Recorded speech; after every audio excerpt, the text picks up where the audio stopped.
Hello friends, आप देख रहे हैं इंग्लिश लैंग्वेज कॉरिडोर। मैं हूं Dilshad Ahmad. Friends, direct narration की कड़ी में आज हम पढ़ते हैं इम्परेटिव सेंटेंस। इम्परेटिव सेंटेंस होता क्या है, आप सबसे ऊपर देख लीजिए। इम्परेटिव सेंटेंस है और इम्परेटिव सेंटेंस कहते हैं कि इसकी एक हल्की सी डिफिनेशन मैंने बताई है, आपको बहुत आसानी से ये बात समझ में आ जाएगी। इसमें दो तीन बातों को इम्फेसिस किया जाता है, जोर दिया जाता है। क्या क्या है? जैसे अगर ऐसे वाक्य जो आज्ञा देना, ऐसे वाक्य आज्ञा देना, जैसे ऑर्डर, अनुरोध करना, रिक्वेस्ट, सलाह देना, एडवाइस, निर्देश देना, कमांड। देखिए एक एक चीज देखिए, कमांड, सुझाव देना, सजेशन, सामान्यतः कहना, टाक, आस्क। अगर कोई बात आप सामान्य तरीके से कहते हैं उसमें टाक या आस्क आदि का भाव प्रकट हो तो उसे इम्परेटिव सेंटेंस कहते हैं। इसमें कर्ता यू छिपा रहता है। ये आपने बहुत पहले से पढ़ा है कि इम्परेटिव सेंटेंस में कर्ता यू छुपा रहता है, इम्परेटिव सेंटेंस में कर्ता यू छुपा रहता है। ये बहुत पहले से आप सुनते आए हैं, तो ये आपको बताने की जरूरत नहीं, लेकिन फिर भी एक बार रिपीट कर दिया, काफ़ी टाइम भी ले लिया। हाँ यार, हो जाता है। तो अब ये देख लीजिए इसमें आया क्या कि कर्ता यू छुपा रहता है। जैसे ये जो सेंटेंस है, जो इस तरीके के इम्परेटिव सेंटेंस है, इसमें देख लीजिए एक आ रहा है डोंट अब्यूज, दूसरा आ रहा है नेवर टेल अ लाई, तीसरा आ रहा है स्पीक द ट्रूथ, चौथा आ रहा है शट द डोर, पांचवा आ रहा है ओपन द डोर। ये कुछ मैं वर्ड्स जो है लिया हूं, आपको देखिएगा। ओपन द डोर, ठीक ना? ये कुछ वर्ड्स हैं। फिर उसके बाद है सिट डाउन, फिर उसके बाद है प्लीज हेल्प मी, फिर उसके बाद है प्लीज रीड इट।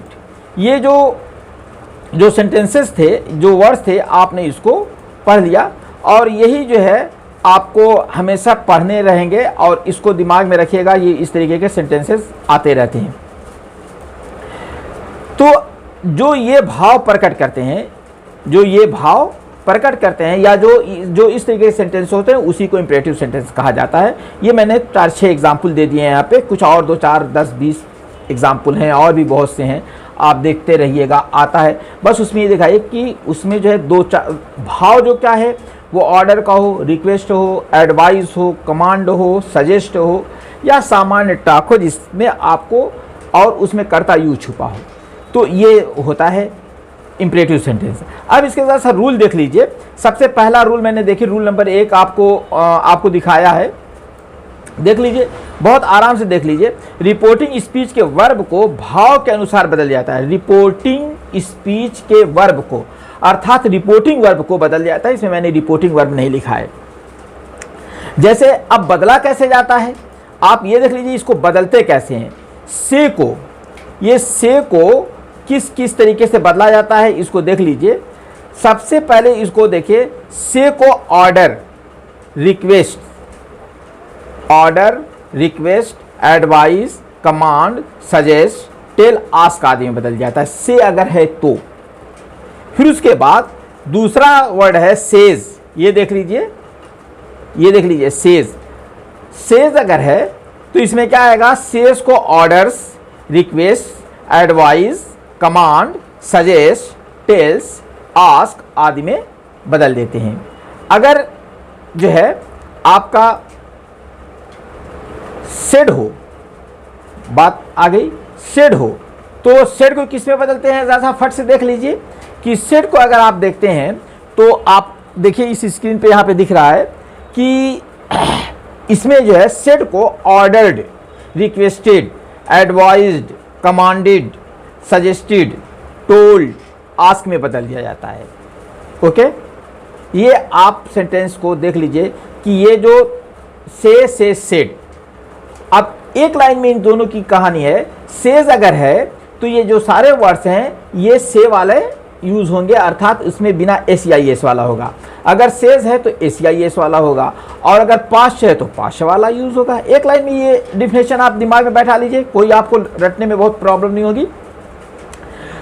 इसमें रूल सेकंड देख लीजिए, जैसा बहुत आराम से इसको देखिए। रूल सेकंड ये क्या कह रहा है इसमें कि रिपोर्टिंग स्पीच, देखिए रिपोर्टिंग स्पीच में ऑब्जेक्ट हो या ना हो, रिपोर्टिंग स्पीच में ऑब्जेक्ट हो या ना हो, इनडायरेक्ट स्पीच बनाते समय रिपोर्टिंग स्पीच में ऑब्जेक्ट लगाना आवश्यक होता है।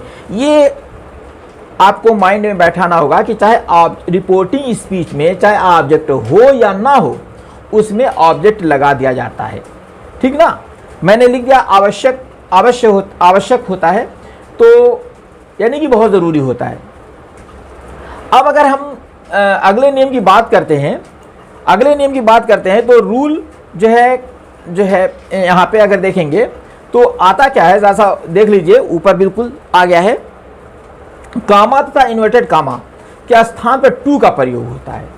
ध्यान दीजिएगा, असर्टिव सेंटेंस में दैट का प्रयोग होता था, इफ या वेदर का प्रयोग हो, और इंट्रोगेटिव सेंटेंस में इफ या वेदर का प्रयोग हुआ है और क्वेश्चन वर्ड का प्रयोग हुआ है, और इस सेंटेंस में आपको टू का प्रयोग किया जाता है। इंपरेटिव सेंटेंस में क्या क्या आता है, इसमें टू का प्रयोग किया जाता है। अब देख लीजिए इसमें टू का प्रयोग किस तरीके से होता है, जैसा एग्जाम्पल देख लीजिए, आपको बहुत आसानी से एग्जाम्पल समझ में आ जाएंगे। जैसे देखिए रोहन सेट है ना, रोहन सेट, कलर कर देते हैं इसको, दोनों वाले पार्ट को कलर कर देते हैं। रोहन सेट, ओ कामा है, W comma, open the door, इसमें इनडायरेक्ट है, ही सेड टू मी,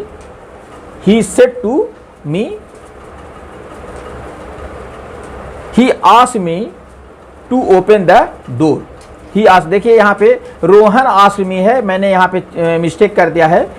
ही, यार दो तीन तीन बार इसको लिखने के बाद रिपीट करते हैं फिर भी मिस हो जाता है।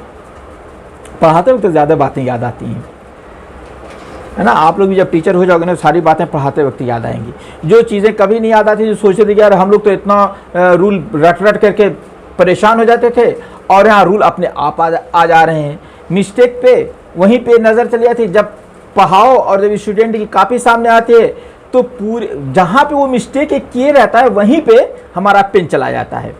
तो ये देख लीजिए, यही बात यहाँ पे है, ही आस्क्ड मी, तो यहाँ रोहन आस्क्ड मी होगा, Rohan asked me to open the door. आपने ऊपर पढ़ा है, सेड टू को आस्क्ड में बदल दिया जाता है, रिक्वेस्ट में बदल दिया जाता है, जो भी है जो है जैसा भी भाव हो वैसे इसको बदल दिया जाता है। अगला देखिए, the student said to the teacher, sir please repeat the answer. ये डायरेक्ट है, वो एक ही लाइन में दोनों था, या दूसरा जो है ये एक लाइन में दिया हुआ है। द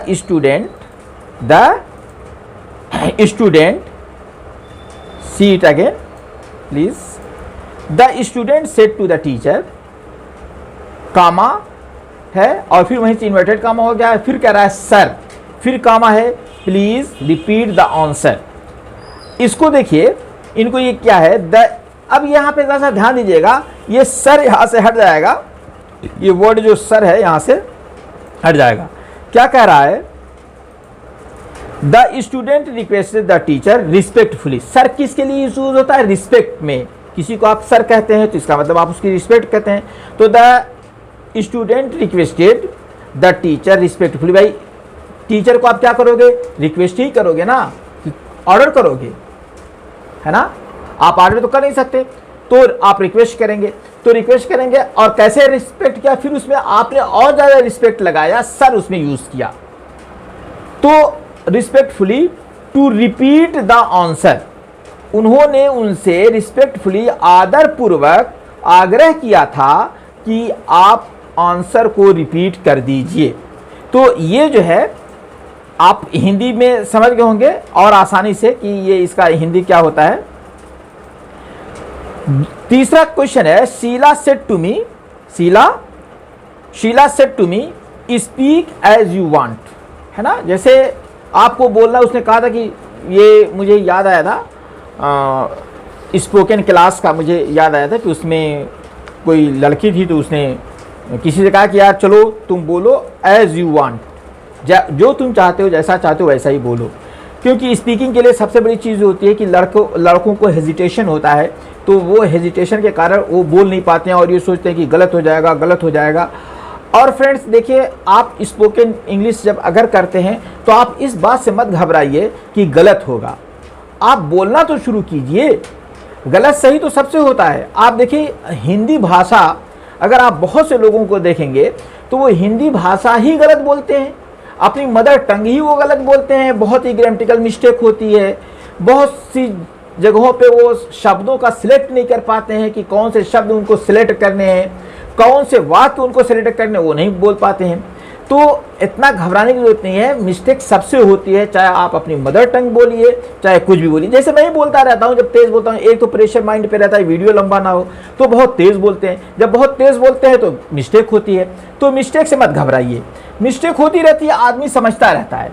लेकिन एक बात यह है कि आप लोगों पे कमेंट नहीं करिए कि नहीं यार आप गलत बोल रहे हो, वो गलत बोल रहा है, ऐसे गलत बोल रहा है, ये सब ना कमेंट करिए और ना दूसरे को सजेस्ट कीजिए कमेंट करने का। चलिए, ये एक मैंने आपको बात बताया था। तो शीला ने कहा था कि as you speak as you want, ये देखिए सेंटेंस है as you want, direct sentence था, इसने कहा था कि एज यू वांट। अब इसको देखिए, Sheela told me to speak as I wanted. Tense वैसे बदलेगा, as I wanted, as you want ये प्रेजेंट इंडेफिनिट टेंस और ये पास्ट इंडेफिनिट टेंस हो जाएगा एज आई वांटेड। और आपने पढ़ाई हुआ है, मैं देखिए फिर मेरी भी जबान लड़खड़ा गई। यू जो है किससे बदलेगा, मी से बदलेगा, और जब मी से बदलेगा तो क्या हो जाएगा, आई हो जाएगा। ये रूल पहले ही से पढ़ा हुआ है। तो ये सारे जो रूल्स हैं ये आपको ऑलरेडी पढ़े हुए हैं। तो एज आई वांटेड ये पास्ट इंडेफिनिट टेंस है, सॉरी प्रेजेंट इंडेफिनिट टेंस है, तो पास्ट इंडेफिनिट टेंस में चेंज हो जाएगा। तो ये यहाँ पे चेंज हो गया, कोई प्रॉब्लम नहीं है। बस माइंड को थोड़ा सा प्रेजेंट करना है कि यहाँ हम क्या कर रहे हैं। अगला देख लीजिए, the hermit said to the audience. The hermit said to the audience, hermit क्या कहता है, देखिए बहुत आराम से देखिए ऊपर, the hermit said to the audience क्या कह रहा है, कॉमा इन्वर्टेड कॉमा के बाद वो कहा क्या है, always speak the truth, always speak the truth, हमेशा सत्य बोलो।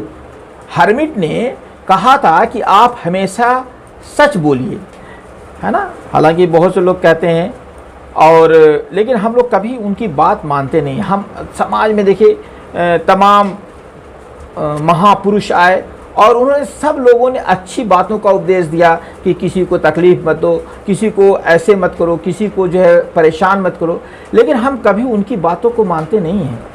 ईश्वर ने तमाम लोगों को दुनिया में कुछ लोगों को कुछ स्पेशल पावर दे के भेजा कि जाओ आप सत्य की रक्षा करो, लेकिन हम हैं कि गलत पे गलत, झूठ पे झूठ बोलते चले जा रहे हैं, दिन रात बैठे झूठ बोलते रहते हैं। कैसे हमारी वाहवाही हो जाए, हम मिर्च मसाला लगा करके उसको बोलते रहते हैं। तो फ्रेंड्स, ये हर्मिट ने कहा था, एडवाइस किया था ऑडियंस को। तो ये आप देख रहे हैं, इसका इनडायरेक्ट नरेशन जो है, the hermit advise the audience. भाई देखिए एडवाइज ही करते हैं और कुछ ये नहीं है। एडवाइस किया था, क्या कहा था, the audience to speak the truth. Audience को उसने एडवाइस किया था, भाई देखिए सच बोलिए। वो एडवाइस ही कर सकते हैं, हर्मिट एडवाइस ही करेगा। आगे देखिए पांचवा सेंटेंस है, आप देख लीजिए इसको। ये क्या कह रहा है कि the head said to the recruit. ये जो सेना में नई भर्ती होती है उन्हीं को कहते हैं रिक्रूट। इसकी हिंदी होती है रंगरूट, ठीक ना। तो स्टार्ट द रेस, दौड़ शुरू करो। वो जो लोग नए भर्ती वाले सिपाही आए थे या नए सिपाही आए थे, रंगरूट जो थे, उनसे कहा कि रेस शुरू करो। ये डायरेक्ट सेंटेंस था। अब इसी को जरा सा देख लीजिए, इनडायरेक्ट क्या कह रहा है। स्क्रीन पे आपको दिख रहा है, स्क्रीन पे कलर में दिख रहा है कि the head commanded the recruit. उसने रिक्रूट को अर्थात रंगरूटों से कहा, क्या कहा, to start the race, race को शुरू करने के लिए कहा। यह सेंटेंस था, आपने देख लिया। अब देख लीजिए ऐसा कुछ और है, थोड़ा सा यहाँ पे हल्का सा रूल आप देख लीजिए। जिन वाक्यों में डू नॉट का प्रयोग है तो आवश्यकता पड़ने पर रिपोर्टिंग वर्ब सेड टू को फॉरबेड में बदल दिया जाता है। है ना, डू नॉट का प्रयोग है, तो कभी कभी इसको अगर ज़रूरत पड़ती है तो आप इसको फॉरबेड में बदल देते हैं। थोड़ा सा देख लीजिए, ये मैं एग्जाम्पल दोनों आपको बताऊंगा कि फॉरबेड में बदल दिया जाता है। यदि फॉरबेड का प्रयोग नहीं हो तो टू के स्थान पर नॉट टू का प्रयोग किया जाता है। अभी जैसा मैं ट्रांसलेट करके जब आपको बताऊंगा इसको, तो ये देख लीजिएगा, जैसा स्क्रीनशॉट इसका ले लीजिए, और ये मैं आपको कलर कर दे रहा हूँ, इसका स्क्रीनशॉट ले लीजिए और आपको ये बात समझ में आ जाएगी। एक दो बार अगर मेरी बात नहीं समझ आ रही, इसको एक बार दो बार पढ़िएगा, ये आपको समझ में आ जाएगा। अब देखिए इसमें जो नेक्स्ट क्वेश्चन है, my mother said to me don't laugh at poor.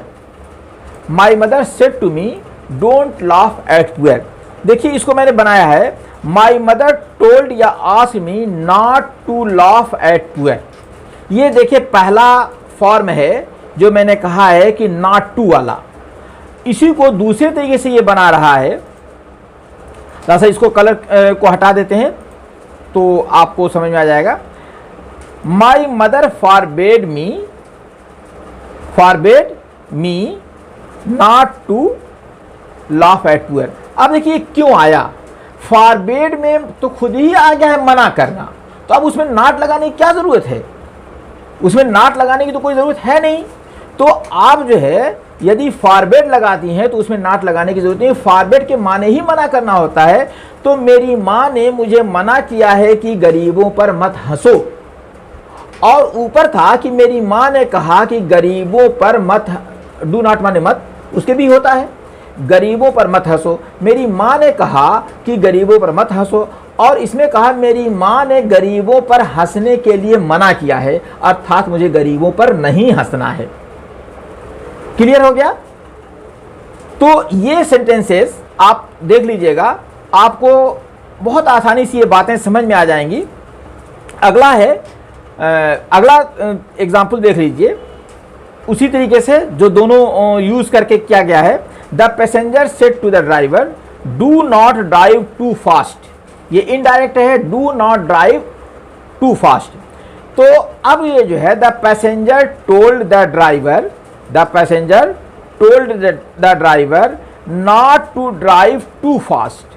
देखिए ये यहाँ पे क्या है, not to drive too fast. उसने कहा कि बहुत तेज, डू नॉट माने मत, ड्राइव करो, चलाओ मत चलाओ, बहुत तेज गाड़ी मत चलाओ, not to drive too fast. अब देखिए इसका जो दूसरा वाला फॉर्म है, द पैसेंजर फॉरबेड, पैसेंजर ने मना किया।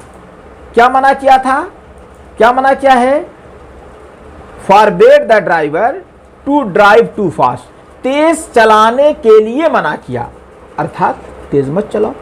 तो ये दो वाक्य मैंने लिए हैं और मुझे पूरी उम्मीद है कि आपको इन दो वाक्यों से पूरी बात समझ में आ गई होगी। आगे चलते हैं, अगला सेंटेंस देखते हैं, अगला रूल देखते हैं क्या कह रहा है। तो ये आप देख लीजिए, अगले रूल में से पहले जैसा मैं इसको हटा दूं स्क्रीन से, आगे देख लीजिए अगला रूल है। ये क्या कह रहा है, ये इंपरेटिव सेंटेंस देखिए, जैसा मैं इसको कलर करके दिखा दूं आपको।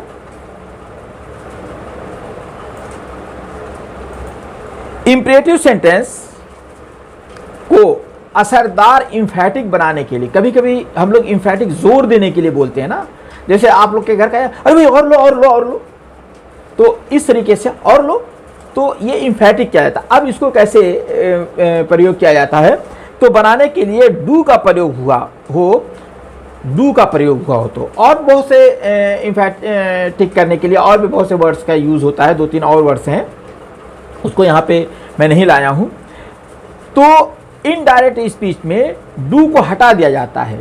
यदि डू का प्रयोग वर्ब के रूप में हुआ है तो डू को हटाया नहीं जाता। देखिए अगर वर्ब ये जो है डू की तरह यूज हुआ है, डू वर्ब की तरह यूज हुआ है, तो डू को नहीं हटाया जाएगा। लेकिन अगर इम्फैटिक करने के लिए, जोर देने के लिए अगर डू का यूज हुआ है तो उस डू को हटा दिया जाएगा। ये आपका रूल था। इसमें देखिए मैंने एग्जाम्पल दिया है, जैसा देख लीजिए। पहला एग्जाम्पल है, ये डायरेक्ट वाला है, ये देखिए, the lawyer said to the afflicted, जो पीड़ित था, एफ्लिक्टेड मीन पीड़ित, the lawyer said to the afflicted do have patience, lion ने कहा था अरे भाई पेशेंस रखो, धैर्य रखो, धैर्य रखो। उसने उसको जोर दिया था डू हैव पेशेंस। अब इसका देखिए, इसको इनडायरेक्ट नारेशन में जब बताया जाएगा, इनडायरेक्ट नारेशन में जब बोला जाएगा तो ये क्या हो जाएगा, जैसा देखिए, the lawyer told the afflicted, उसको जो है एफ्लिक्टेड से कहा अर्थात पीड़ित से कहा टू हैव पेशेंस, पेशेंस रखने के लिए कहा कि पेशेंस रखो, है ना, धैर्य रखो, सारी चीज़ें सही हो जाएंगी। उसने और भी बहुत कुछ कहा होगा, ये यहाँ पे हमको इसी सेंटेंस से मतलब था, हमने इस सेंटेंस को ले लिया।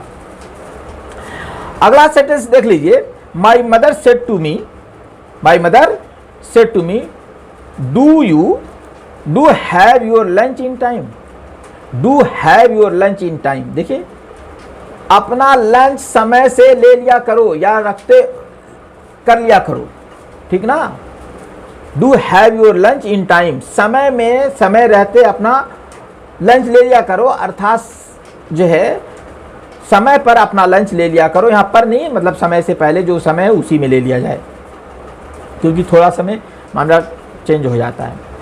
तो इसमें इसने जो है इसका इनडायरेक्ट नारेशन बनता है, क्या बनता है, my mother told asked, my mother told कहिए चाहे आस्क्ड कहिए, me to have my lunch in time, मेरी माँ ने मुझसे कहा कि अपना लंच समय से ले लिया करो, ठीक ना। ये इनडायरेक्ट स्पीच थी। देखिए, फिर उसके बाद ये जो है आपका नेक्स्ट क्वेश्चन आ जाता है, नेक्स्ट सेंटेंस आ जाता है, जरा देख लीजिए, डायरेक्ट है। The teacher said to Rohan, teacher ने रोहन से कहा, ये देखिए जैसा, the teacher said to Rohan do your homework at once, यानी कि रोहन ने अपना होमवर्क नहीं किया था तो वो तुरंत आता है और कहता है कि अभी अपना होमवर्क करो। तो यहाँ पे the teacher ordered Rohan to do his homework, देखिए डू योर होमवर्क, तो ये वर्ब की तरीके से है, तो ये यहाँ पे नहीं चेंज होगा, to do his homework at once, क्योंकि इसी में ये डू ही एक वर्ब है और कोई दूसरा वर्ब नहीं है। तो इसको जो है हम लोग चेंज नहीं करेंगे, इसको हटाएंगे नहीं, और ये जो है हो जाएगा क्या, to do his homework at once. ये था दोस्तों आपने जो पढ़ा है अब तक, ये इंपरेटिव सेंटेंस था। अगर दोस्तों ये इंपरेटिव सेंटेंस आपको समझ में ना आया हो या कोई भी सेंटेंस ना समझ में आया हो तो आप कमेंट में लिखिएगा, मैं उस पर फिर वीडियो बनाऊंगा और फिर वीडियो आपको डालूंगा। और अगर ये वीडियो पसंद आया हो तो इसको लाइक कीजिएगा, शेयर कीजिएगा अपने दोस्तों को अगर आवश्यकता समझते हैं। सब्सक्राइब करना मत भूलिएगा, क्योंकि इस एक वीडियो बार बार आपके यहाँ आते रहेंगे। मैं जैसे ही वीडियो डालूँ आपको इसका नोटिफिकेशन मिल जाए, इसलिए आप लोग इसको सब्सक्राइब करना मत भूलिएगा। मिलते हैं फिर अगले वीडियो में। Thank you.